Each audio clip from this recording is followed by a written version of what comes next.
Praėjusį savaitgalį visuose didžiuosiuose Lietuvos miestuose šurmuliavo kasmetinė Kaziuko mugė, skelbianti pavasarį.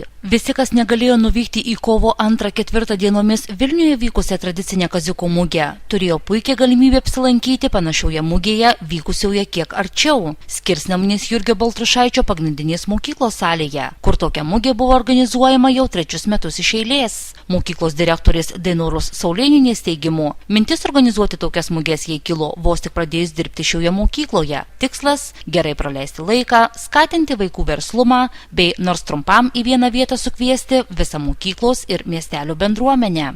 Tokio norėjau renginio, kuris būtų apjungiantis ne tik mokykloje, bet ir apjungtų miestelio bendruomenę, pritrauktų tėvus, miestelio žmonės.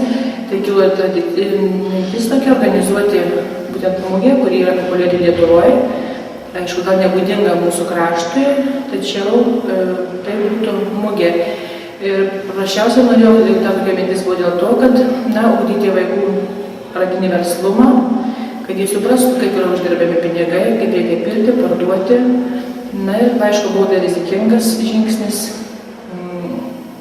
Bijojom, gal nepasitvirtins, bet iš tiesų džiaugiamės, kad tai jau tapo tradiciniu renginiu.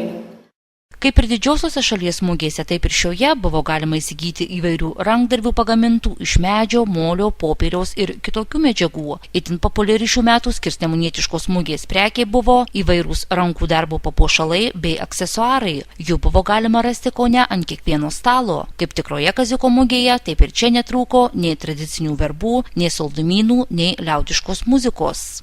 Pas mus keičiasi vis mūsų svečiai. Jeigu pirmais metais turėjome tokią muzikinę, turėjom kaimo kapelą Šilas, antrais metais turėjom folkloro grupę Pasagėlė, tai šįmet sutiko pas mus atvykti irgi folkloro grupė vadovavimo Birutės Bartkutės. Šių metų Skirsnemunietiškos Kaziuko mugės naujienomis tapo vietinė kavinukė ir blusų turgus, kuriame buvo prekiaujama skirsnemuniečių suneštais, jiems jau nebereikalingais daiktais. Už simbolinę 1 ar 2 litų kainą buvo galima įsigyti seną, tačiau dar gražų puodelį, žvakidę, madų žurnalą ar papuošalą, kurių pasak blusų turgos pardavėjos Skirsnemuniečiai sunešė ir pirko ko nedaugiausiai. Jeigu šiais metais nesuspėjote į Skirsnemunėje vykusią Kaziuko mugę, esate maloniai kviečiami čionai kitąmet, tuo pačiu laiku, pirmosiomis kovo dienomis Švento Kazimiero dienos išvakarėse.